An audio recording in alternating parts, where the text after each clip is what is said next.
Mike Perry's in a very interesting spot right now. You can argue that he's in demand, probably the most demand he's ever been in, in his combat sports career. But he hasn't really got a clear next step. And I think this sums up the issue for me with MVP MMA. And I'm not trying to be critical of them early on or anything like that. I just think, the card that he done was amazing. It was quality, it was good entertainment value, but they haven't got a stable of those types of cards coming up. So that kind of says that maybe his next fight won't be for MVP MMA. If the next MVP MMA headliner is Nate versus Mike Perry 2 after the way it went, I don't think it does the numbers that it done this time. The numbers have come out, they're very good. There's a lot of other star power on the cards that were obviously, a big factor in those numbers. But I just mean in terms of MVP as a next step. Now, I watched Mike's interview at Ariel on Monday, where he was talking about what's next, and he said he feels like he's one of those big time fighters now that can get another run in the UFC. Basically go back to the UFC and get a big fight, a money fight, whatever that may be. I don't necessarily disagree with him, but where is his biggest money fights next? In my opinion, it's outside of the UFC. Now, we look at Mike Perry from an MMA standpoint, right, where everyone first come across him. Since then, he's literally tried all the combat sports, and fair fucks to him. He's carved out a niche in the kind of violent space of bare knuckle. He's done boxing against Jake and made absolute bang. He's now come back to MMA with MVP. He's done grappling. And obviously, before that, he was in the UFC. So he's pretty much done everything, you know what I mean? Bar a jiu-jitsu tournament, I think. Now, if we think about him as an MMA fighter, though, he's 15-8 in MMA. He wins one, he loses one. He's quite similar to Nate Diaz, just not with as many fights, in my opinion. But obviously, very recently in that MVP MMA against Nate, he looked damn good. And he said on Ariel that he felt like he was the best welterweight in the world that night. And all the talk for him was around 170 and cutting the weight and staying around that weight. So maybe he doesn't feel as good at 185 is what I'm kind of seeing, reading between the lines through that. I think he wants to stay at 170. He's teasing with the UFC, but let's be honest, I think at the stage where he's at now, is he going to go on a title run? He's saying he's the best welterweight in the world, but I think realistically, he wants the big money fights, and absolutely hats off to him. He deserves to go and do that. In the BKFC, however, he's 6-0. He's beat MVP. He's beat Luke Rockhold. He's beat Eddie Alvarez. He beat Thiago Alves most recently. He's fought killers in terms of old, previous UFC champions and killers, and current UFC fighter MVP as well. And he's beat them all in this different space, in this violent space. That's Mike Perry's niche. If I'm Mike Perry, I'm not looking to go back to the UFC. I might be proven wrong. I don't know the intricate details of his contracts or anything like that. But I think the bigger money fights for him right now are outside of the UFC. Conor McGregor called BKFC the alien of combat sports. I think Mike Perry is actually the alien of combat sports as well. He embodies it entirely. And him going to the UFC almost not damages, his star power or anything like that. But look at Jeremy Stephens. Jeremy Stephens was kind of doing the same thing, where he was carving out this niche in the violent space, in the bare knuckle. He went back to UFC and lost.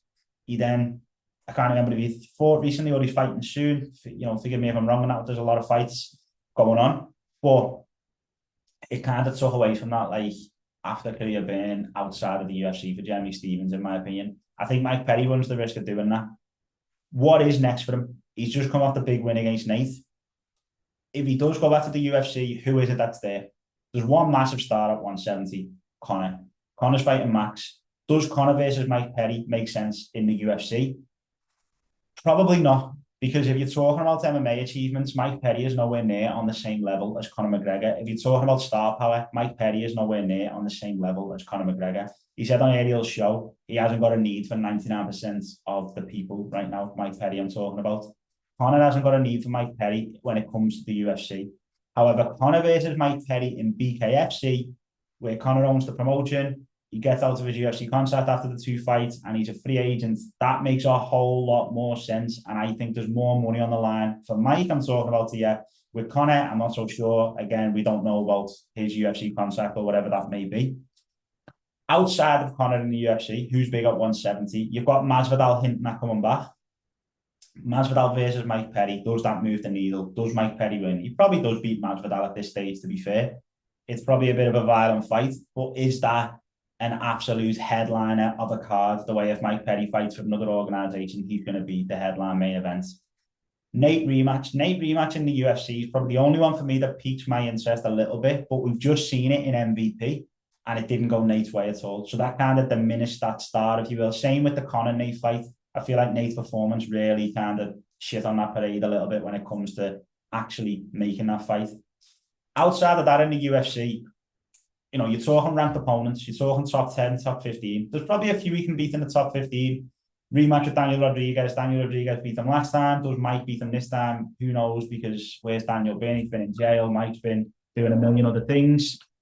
But again, it doesn't move that needle. It's not like Mike Perry's going to get paid 10 million to fight Daniel Rodriguez. You know what I mean? It's just not going to happen.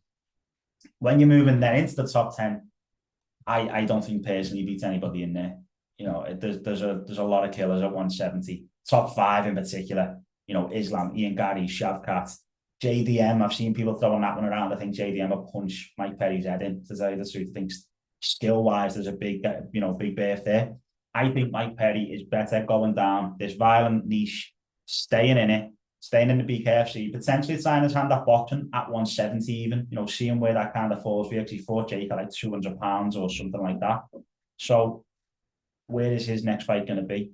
Like I said, I think this is partly the problem with MVP MMA because they haven't got him tied down to a contract either, but also they probably don't have a next step for him. They can't really throw the Nate fight about, if you'd ask me. They could potentially throw a Jake MMA fight, but it's, again, probably a one and done, unless he beats Mike, which I just cannot see happening at all.